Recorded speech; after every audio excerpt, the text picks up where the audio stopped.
Okay, so good morning guys, good morning at update tayo ng sitwasyon no, sa may Caloocan. So nakaraan may nagtanong sa atin kung paano daw ba papunta ng Malabon na fish market. So ito yung magiging way po natin, maging palatandaan po natin ito pong circle. So ito po yung sa kanan na to guys, papunta po ng ng Malabon. So tara samahan niyo at may music. Ito po yung papunta guys ng ito po yung Araneta. Yan, Araneta. Then sa loob na yan ay papunta po ng Malabon, no? So doon tayo pupunta nang sa ganun isa. Hindi po kayo sundan niyo na lang yung biyahe natin. So dalawang pupuntahan natin ngayon, Malabon Fishport at saka po sa may planta ng mantika sa may Malabon. So turo ko din para isang biyahe lang po tayo. Alright, so update tayo ng oras natin. Ang oras natin na 11. So medyo tanghali na, no? At ang araw ay araw po ng Biyernes, Friday. So good morning. Kasi samahan niyo ako sa ating biyahe, no? Ngayong araw po ng Friday, July 25. Ano naman tayo sa pecha. Alright, so good morning po.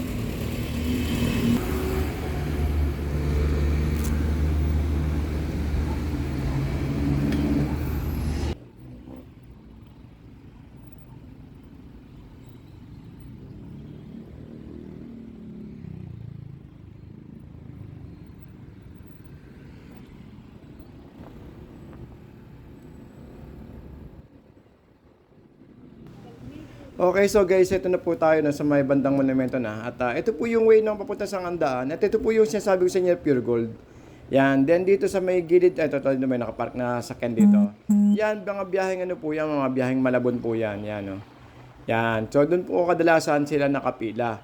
Pero meron din pong pila sa may, doon po sa may harap ng MCU. MCU Hospital, meron din po doon. At kung manggagaling po kayo ng Quezon City, pwede rin po kayo sumakay sa may harap ng MCU dahil or sa may palengke o sa may tapat ng McDonald. Meron din pong pumipila po doon. So dito po 'yon sa may papuntang way ng sa may Pure Gold, meron po sakayan diyan papuntang C4. Doon po papunta po 'yon sa may Agora, papunta sa may Nabotas Fishport naman.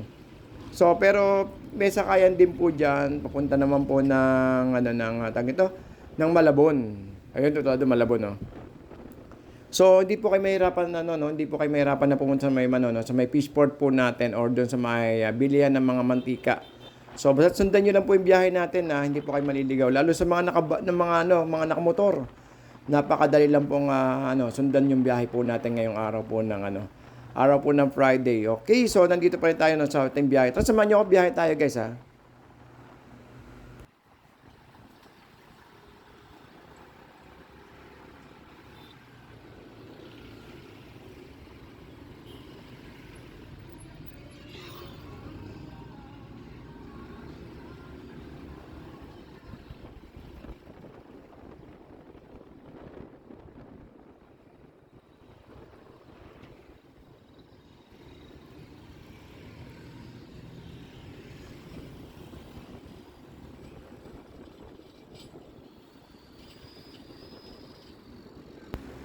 Okay, so guys, nandito naman tayo sa may bandang na tayo, bandang Sangandaan. So sa mga kababayan natin dito sa may Sangandaan, shoutout po sa inyo ng bonggang-bongga, no. Today is update tayo ng update tayo ng sitwasyon. Naku po, isang maulan na umaga. Maulan na umaga, no, at medyo ang tanghali na po tayo dahil nagpatila tayo ng ulan. Masama po yung panahon kanina. Pero may nag-request po kasi sa atin, guys, na paano daw po ba pumunta ng Malabon. Malabon Fishport. So kasi hindi naman lagi na may dati, no, may mga kababayan tayo na alam lahat yung papunta po sa may Malabon. So syempre gagawin po natin ng video yan sa mga kababayan natin para po sa inyo. So yun, no. Sa mga tatanong, guys, at kung paano pumunta ng Plastic City, ito pong way po na yan, yung pakanan po na yan. Diyan po yung papunta po ng Obando, Fishport, at pwede rin pong pumunta po dyan sa may Plastic City. So next time, yun po yung gagawin po natin na biyahe. At try natin bukas or baka bukas try natin.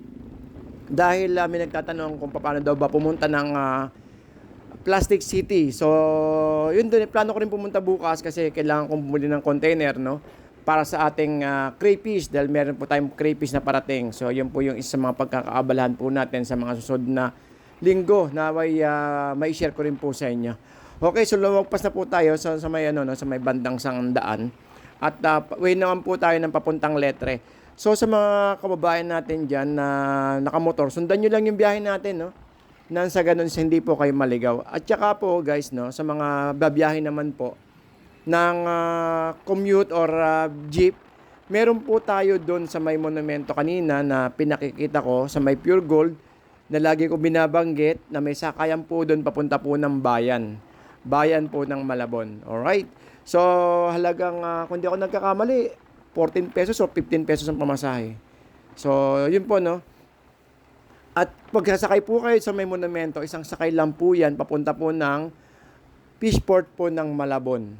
So, iikot lang po yan sa may City Hall at doon na kayo bababa at isang poste na lang or konting lakad na lang, papunta na po yun sa may Estrella na kung saan is doon po makikita yung Fishport po natin. Okay, so Tonsoyan Malabon na po tayo guys, Tonsoyan na.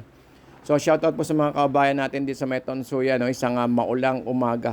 Maulang umaga po kasi ang oras po natin ay actually medyo tanghali-tanghali na po, no. Mag-11 na po ng umaga. So patanghali na. So papakita ko sa inyo guys kung ganitong oras po ba ay may mga tinda pa rin. Hopefully na meron tayong maabutan. So hindi ko po may papangako yan kasi syempre kapag umuulan po na ganyan is yung mga ilang mga kababayan natin na nagtitinda is nagpapahinga rin. Pero yung iba naman, tinatakpan nila na ng plastic at pinapaubos na lang. Kung ilang kilo na lang natitira, pinapaubos na lang yan dahil marami naman dumadaan guys na naman nakamotor kahit na alas 12 ng tanghali, may namimili pa rin. Okay, so yun no. So sa mga kababayan natin na mga nakamotor, sundan nyo lang po yung biyahe natin, hindi po kayo maliligaw. At saka po, ito pong way po na pala na to, no. Ito pong, yun no, pasensya na po kayo, wag yung gagayahin to guys, ginagawa ko medyo sumasalubong tayo ng konti. Pero nasa gilid naman tayo. Kasi pwede naman tayong gumilid eh. So yun no. So mas maganda pero wag niyo lang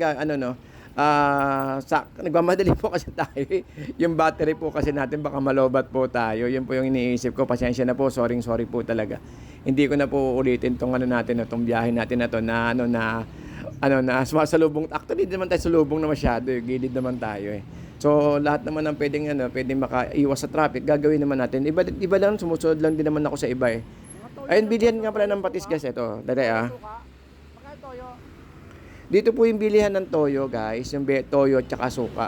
Dito po yan mga murang suka at saka toyo na concentrated. Kayo na po magtitimpla.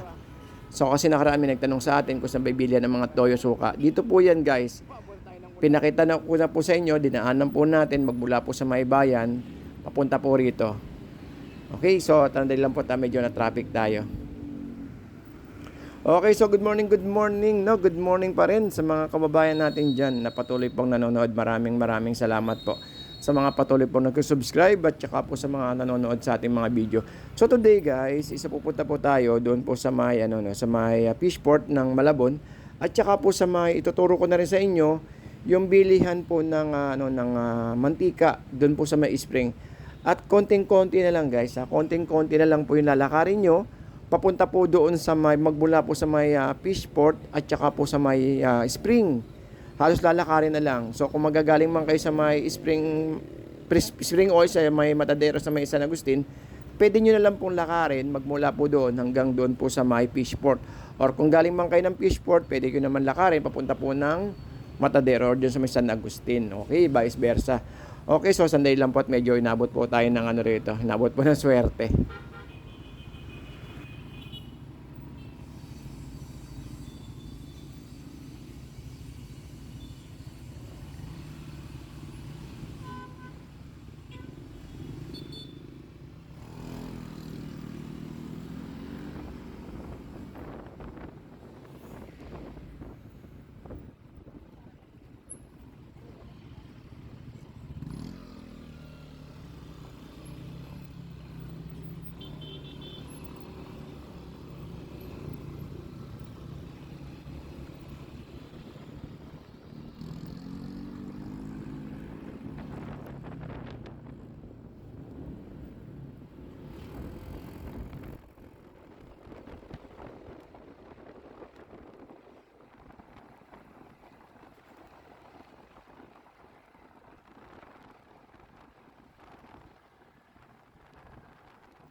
Okay, so guys, no, ito na po tayo sa may sa may papuntang Malabon Bayan. So nakita nyo guys, itong McDonald na to. Yan po yung McDonald na yan. At saka po sa may kabila naman na yung Mang Inasal. So baba na po kayo dito guys. Para kung hindi po kayo malito. Kasi baka masakyan nyo po is kung gagaling po kayo ng Maynila, baka masakyan nyo Gasak. Or kung masakyan nyo po yung ibang, kung galing kayo ng Visoria, at makapunta po kayo ng diretso po kayo ng Dampalit o Gasak. Mas maganda lakad na lang po kayo para man sa ganun mga first timer, no. Pupunta muna tayo guys dito sa may ayun po yung guys, ayun pa yung yung City Hall. Yun sa may nakita niyo yung building na yun, lalagyan natin na konting-konti na lang. Yun po yung kung diretso yun yung po kanina doon, yun po yung City Hall natin. So malapit na po yun sa may actually malapit, pwede niyo na lakarin mula sa may McDonald's tsaka sa may Mang Inasal. Ito nga pala guys sa may ito nga po pala yung natin yung yung tawag nito sa may Spring, sa may Malabon. So para hindi po ayun konting lang po. Then dito sa may Iglesia ni Cristo rito, meron po diyan yung long life. Pwede niyo pong bilhan ng pera pera kung kailangan niyo isang lata, dalawang lata. At dito po sa kabila po rito, pwede po kayong bumili po diyan. Okay, umuulan. So yun, sa saglit lang po gigilid tayo guys ha. Mapapatilain natin tong ulan. Medyo hindi maganda yung ng ulan. Lumalakas. Kaya medyo muna tayo, layo muna tayo ng konti rito guys ha. Saglit lang po. Okay, so guys, ito yung planta sa may Malabon, dito sa may San Agustin, ayan po. Pero hindi dito sa may papasok po doon, sa may kabila, ayan, sa may bandang gitna ng camera po natin. May papasok po dyan po yung dyan po yung dito, yung bilihan po ng mantika, dyan po sa loob. Pero pinapakita ko lang po sa inyo yung spring po, ito po. Ito pong area po dito sa may San Agustin, sa mga hindi po nakakaalam, no. Then konting-konti na lang. Papunta po ito, nakita niyo naman kung gaano kalapit lang doon sa may sa may kanto ng papuntang bayan. So malapit lang po yan, umulan na naman. Alright, so tara kung samahan niyo at punta tayo ng punta naman tayo sa may fish natin, sa may fish port ng Malabon. Alright. Ayun, so guys, update tayo ng oras. Ang oras natin ay medyo umaulan, no. Mag-alas 12, 5 minutes to 12. So ito pong sitwasyon natin, no. May nagtitinda pa naman, kaya lang hindi na pa ganun karami tulad sa umaga. So, yung mga tumpukan dito kay nanay, update, nakita ko sa inyo oras Ang oras natin ay 5 minutes, 7 minutes to 12. Yan, so yan po yung mga tumpukan dito kahit tanghali meron. Conforme, no, kapag ang napakainit ng panahon, nawawala po sila pag talagang walang-wala namimili. Pero tulad ngayon, makulimlim, may namimili, kaya malamang hindi pa sila magtanggal ng paninda. So, kasi ang ginagawa kasi ng iba, guys, sinananay dito, no, magmula alas 12 hanggang alas 3 pahinga po sila, din babalik ng alas 3. Pero tignan natin daanan natin, pakita ko sa inyo guys yung mga paninda rito. So napakalapit lang nung nung pinanggalingan natin kanina doon sa may Malabon San Agustin, sa may malapit sa may malapit lang ngayon, no. Ayun guys yung building na yan, yung City Hall. Kumbaga halos likod lang po niyan yung doon po sa may sa may planta ng mantika. Lalakarin niyo lang, malapit lang. So yun po, no, medyo naputol po kasi yung video natin guys. Yun po yung totoo. So okay, so tara pakita ko sa inyo yung mga bentahan dito. Tignan natin kung ganitong oras is ano ba yung mga paninda dito.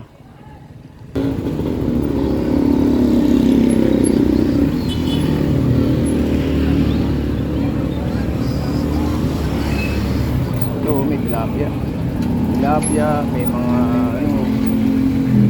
pusit.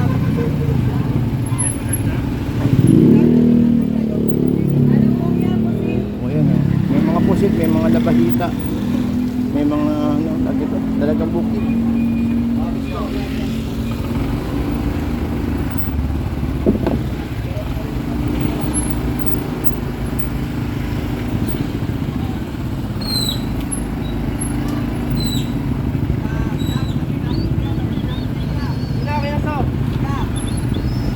Rangkas ka na. Ay, papakol. 180. Asa 100 pusit.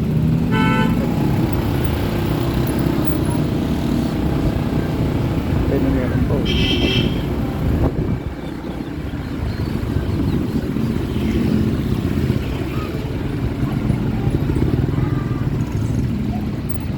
Hindi ka pa mag-yelo? Ha? Meron ka mamayang hapon? Ah,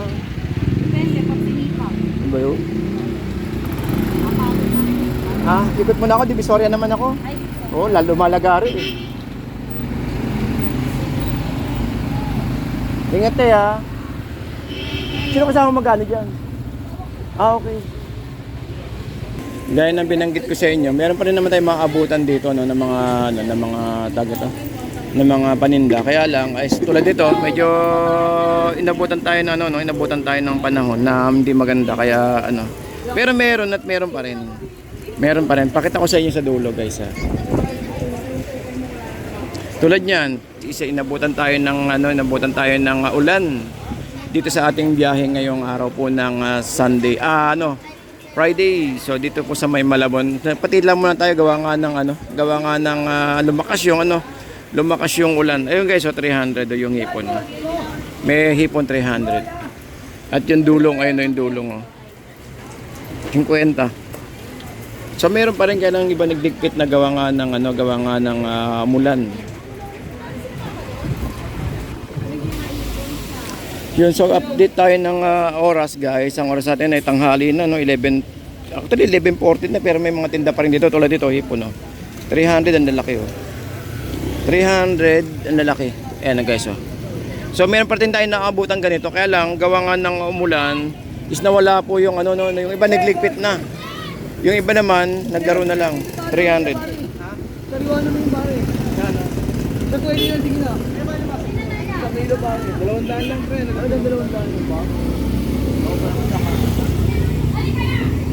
Ganda ng kulay. Ayun guys, meron pa rin kahit gantong oras sa 11:40. May mga tumpukan pa rin sa may bandang taas. Kaya lang gawa nga ng bumagsak yung ulan. Nagkaligpitan pero may mga hipon pa rin. Nakita niyo naman yung hipon natin doon na 280, 300. Malaki pa So what more pa kaya kung hindi siya umulan. Actually nandito tayo kanina nakipagkwentuhan biglang bumuhos yung ulan kaya po nawala po yung tao at saka yung iba nagligpit na. So okay, so sa magtatanong guys kung maghapon po ito, nagpapahinga lang din sila ng tanghali ng alas 12, then babalik po ng alas 3. Normally mga bandang sa may bandang tulay banda sa may taas, yan po yung mga nagtitinda. Pero banda rito, mula dito sa may Camanabatal Center, wala po paghapon kasi nga ginagamit po kasi nila yan na pang tahong. Itong area po na to lalo paghapon. So mga alas 3 ng hapon, marami na rin, may mga tinda-tinda na rin po rito mga alas 4. Kaya alas 3 meron na. So sa mga nagpaplanong mamili dito sa ating Malabon Fish Market, meron na po tayo bandang hapon. Kaya lang inabot tayo ng ulan kaya nawala yung mga nawala yung mga paninda nila. Nagdigpit na sila kasi kapag umulan kasi guys, nawawala rin ng tao Kapag umulan na ganito, nawawala rin po yung mga namimili kahit na tanghali. Okay, so doon sa may bandang dulo, yung nakita niyo naman lagi sa vlog natin, yung mga pang 50-50, marami po doon. Ayun, okay, so maraming salamat po and good morning. Hanggang dito lang po and keep safe everyone guys. At medyo masama po yung panahon ngayong araw po ng Friday. Okay, so good morning and happy Friday guys.